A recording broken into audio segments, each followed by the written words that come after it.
Hey up everybody and welcome back. Well, things are back to normal at Britannia Motorcycles.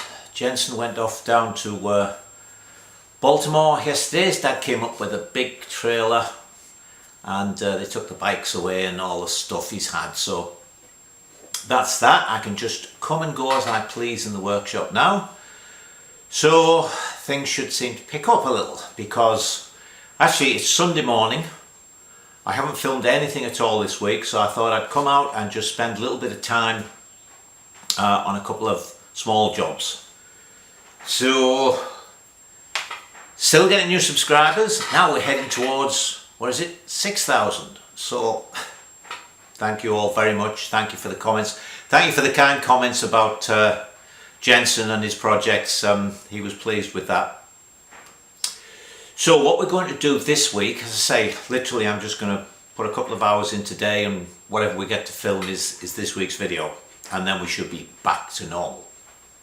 Now, I'm still on with cleaning the engine. The cases are going to be glass bead blasted, and before I can do that, I always like to wash them. One of the things, I could get them blasted with soda blasting. I did have the aerial leader done with that because my usual sandblasting person, when I talked to him about large sheet metal panels, he said, because actually I go to a monumental mason and he does them, and it's great for frames and everything, and he does mud guards, but he reckoned big flat panels with his sandblaster he'd probably either warp them or put holes in them. So I had them soda blasted, which was quite expensive here, and I wasn't overly taken with it. I don't think I'd use it again for something like that, because one of the pluses with it is after the soda blasting it leaves a sort of layer of the baking soda on it which protects it from rusting. But of course before you paint it you've got to take that off, and you have to wash it off, unless I'm wrong, but I believe so. And I found, because there was an awful lot of parts with the aerial, that by the time I got the last one washed off, the first one had already started to flash rust, and I actually had to treat it all. So, you know, I wasn't overly taken with it. I suppose for engine cases it'd be really good because it would just wash off. But to get back to why I wash them, one of the big things with the glass bead, because it's so fine, which is why it does a good job, is it really sticks to any oily surfaces. So I find that if I give the parts a really good wash in hot, at least soapy water, or with one of these things like Simple Green that we have here, which is a sort of biodegradable surfactant type cleaner, you get rid of all that, and then you do your bead blasting, and then you give it another wash, and it does wash all the bead off because it doesn't have anything to stick to. So I'm on with that, and I'm also getting ready to do the paint on the frame and stuff. So what I'm going to do here, I'm not going to have any time to do anything if I keep blethering on, am I? Is I'm going to strip the forks, because I'm going to paint the fork tubes, the fork sliders, and I'm going to do a little bit for the front mudguard mounting. I'll show you exactly what in a minute. Talking about forks, going back to Jensen's project, we got DT 1976 DT 250 fork stanchions, fork tubes, and they were identical to the TY ones. We just took all, well, the fork isn't identical because the damping and everything is different, but the stanchions were exactly the same. We took the damper rod and things out, and they were exactly spot on for where the various circlips and everything went. So we just swapped everything over from the TY forks. So there's a little thing for you. Excuse me. Oh, pardon me. If any of you have TYs and you need new fork stanchions and you can't find any, DT 250 ones are an exact replacement, and there was a fair few sold in the UK. There was a lot sold here. So, you know, I went on eBay. There were no TY 250 fork tubes, but there were lots actually of DT 250, and from the parts books it's all the DT range, so the 125 what have you as well. Alright, let me show you this job we're going to do this week. Now the front mudguard doesn't have mudguard stays as such. It has this piece which bolts onto the bottom of or the bottom yoke. So it's one of those mud guards that's right up under the steering. So it's almost fitted. As you can see here, maybe I will buy one of those cameras with a little screen. I've got a frog in my throat.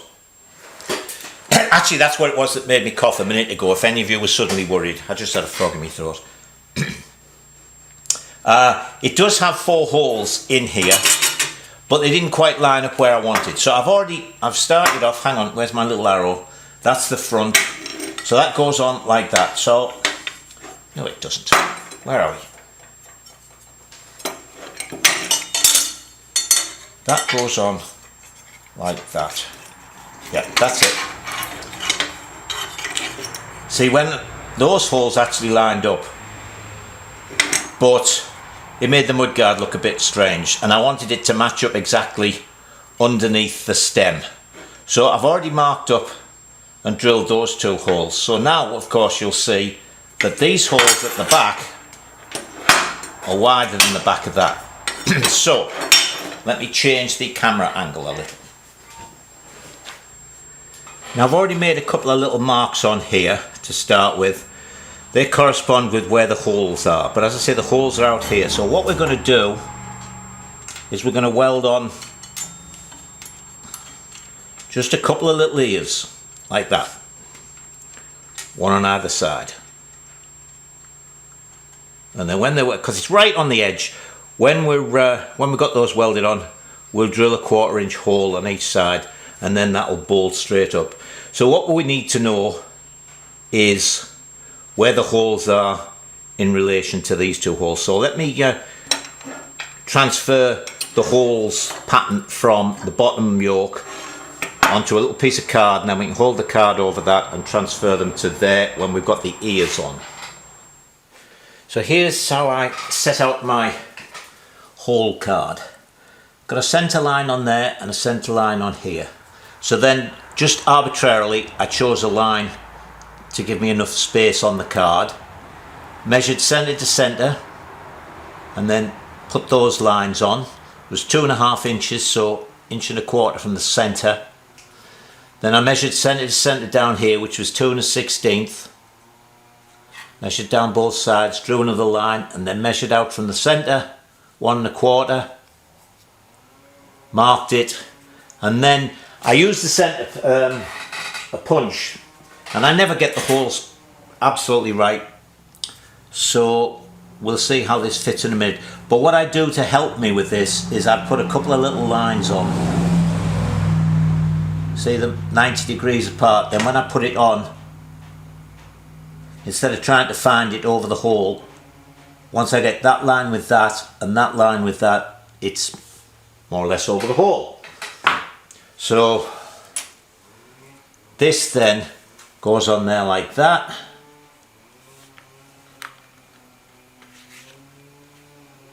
And our holes line up.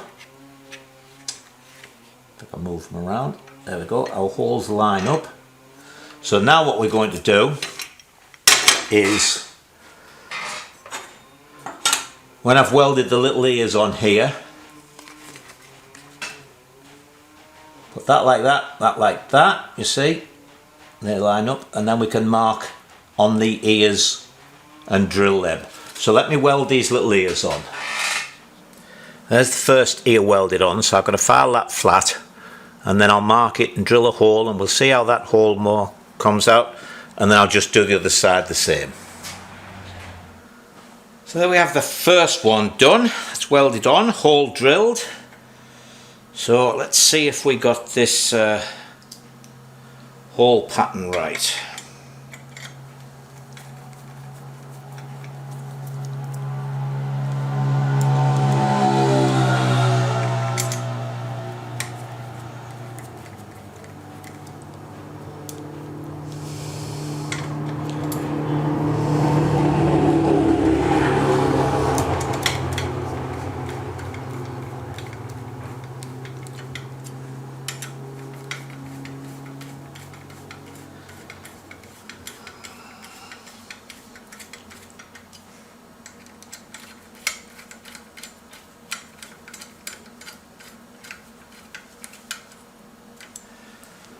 Now then, see if you can, yes, you can just see it. I put a little mark on there, centre. So if we go from, just on the inside of that as being 2,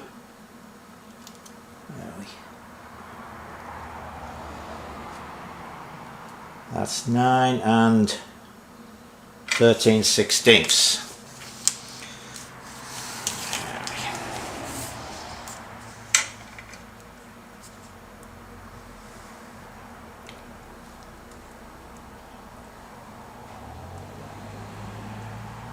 And 3/4. With a little bit of leeway in that, so we get our mudguard straight. That's 9 3/4 out. Just stuck myself with a bit of welding rod.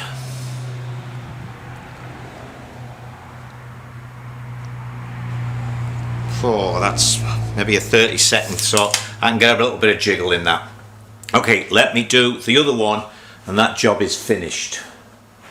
Well, there it is on, and I've just measured it. It's perfectly right here. But one thing I have done, rushing, the 2 little ears weren't sort of symmetrical. They had to go on. So I've got this one sloping down at the back and this one sloping at the front. But you're never going to see it, and it's in good and solid. So let's go and have a look at the forks. Now, the first thing to do is to drain any oil out. I've already drained one. I did that while I was waiting for the welding I was just doing to cool. So there's a little drain screw in the bottom. You've seen this often enough. So we take that screw out.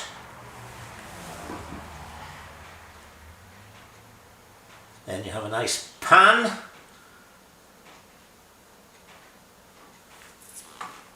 There'll be a little sealing washer in there. And then you can pump out the oil.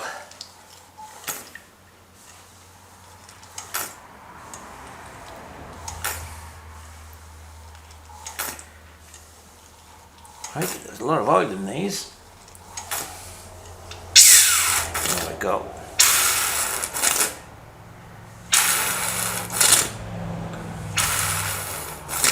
Now normally I leave these to drain a bit and pump to get it all out, for no other reason than it's less messy when you take them apart.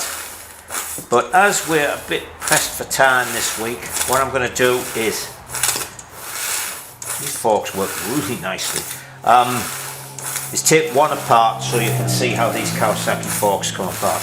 They're going to be the same as every other fork, more or less, but it'll be handy for anybody who has a pair of KDX. We'll learn together. So let me take this over to the bench.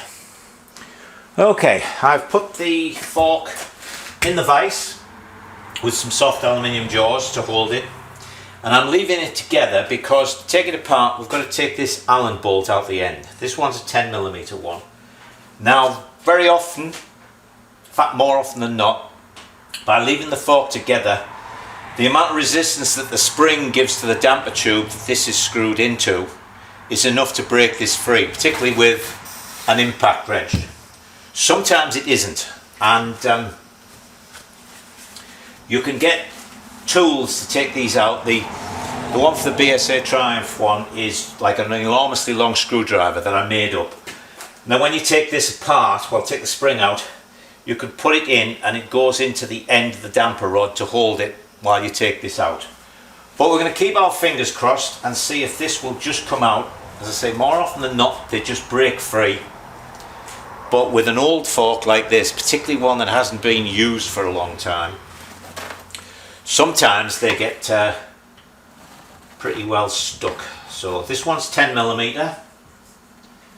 See, you're not screwing out of this, so it's no good holding that, and it's really no good holding the stanchion. What it's screwing out of is the damper tube.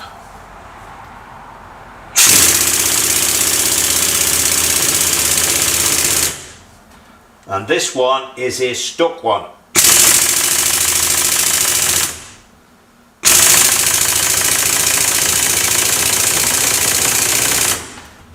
Now what you can sometimes do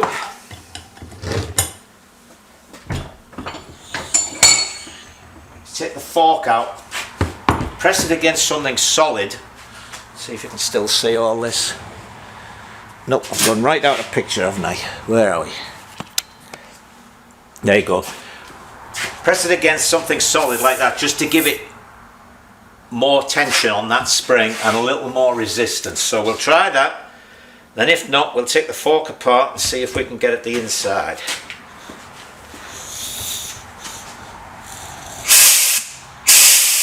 Come on.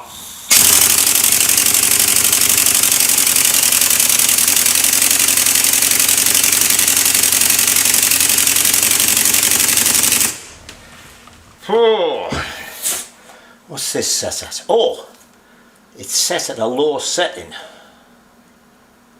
Let's turn it up and try it again. Maybe a bit more muscle will do it. Apparently not.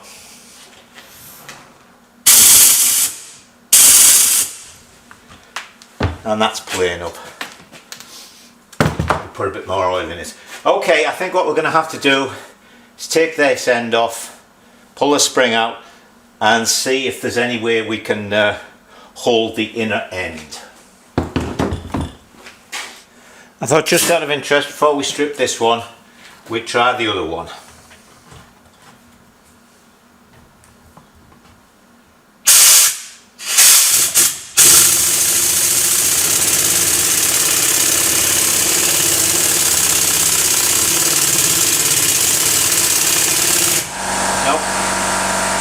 Oh, and of course now the compressors come on. So let's see what we can do with this one.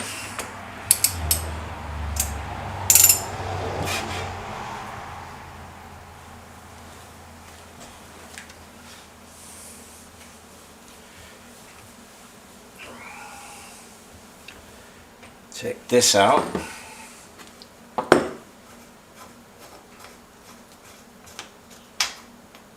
Okay.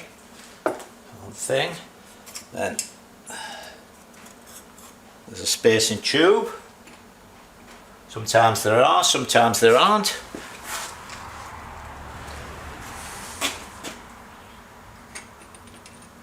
And there's a little cap to fit into the spring, so the tube isn't just resting on the actual coil of the spring. And finally,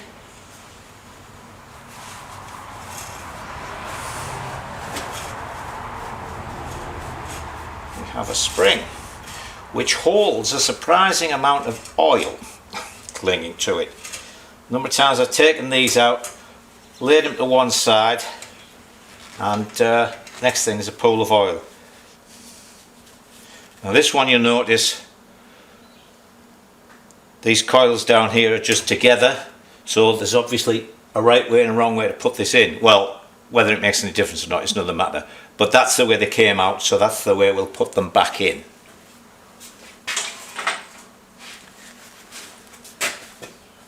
Now let me go and get my torch. Nope, can't see anything down there at all, as if there's a slot or a hex, an internal hex or anything that you can lock onto. It's all remarkably clean.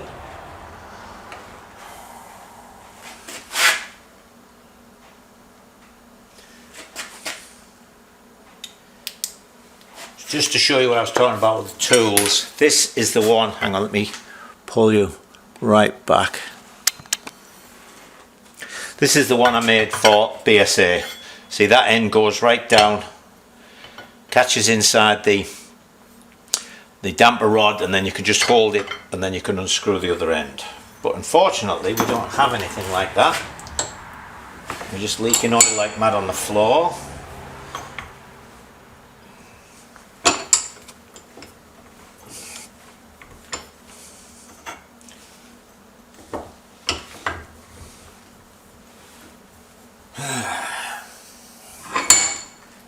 So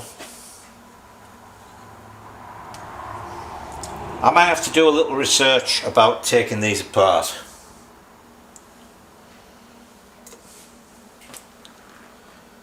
So you remember me telling you there'd be some oil left in there? I've just squirted it all over the floor. bugger. Hold on a second.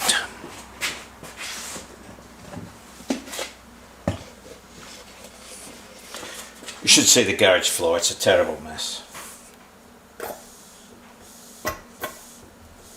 Now that looks as if it was the last bit. Alright. I'm going up for lunch. I'll have a look, see if I can find some information about this. If I can, we'll take it apart and you'll just get the video a bit late. If not, this could be it for today. Well, I couldn't find anything online at all, and I've been looking down in there and you can just see there sort of a row of flats. It's almost like it takes an enormous Torx sort of end. So there's definitely a tool to fit in there and lock it. I've been trying to sort of make something that would go on the end of here to jam in. I put some little slots in, but trying to find how big it is. That's why the red's on the end. I put some die cam on and put it in and tried to get some marks to see how big it needs to be, but I haven't managed anything and I've run out of time, I'm afraid. So if anybody knows of a way of getting these out without having the tool, because obviously I'm not going to buy that special tool and maybe never ever use it again, that would just be stupid. I might phone around and see if I can borrow one. But anyway, I'm afraid that's all for this week. So until I see you next time, stay safe and enjoy yourselves.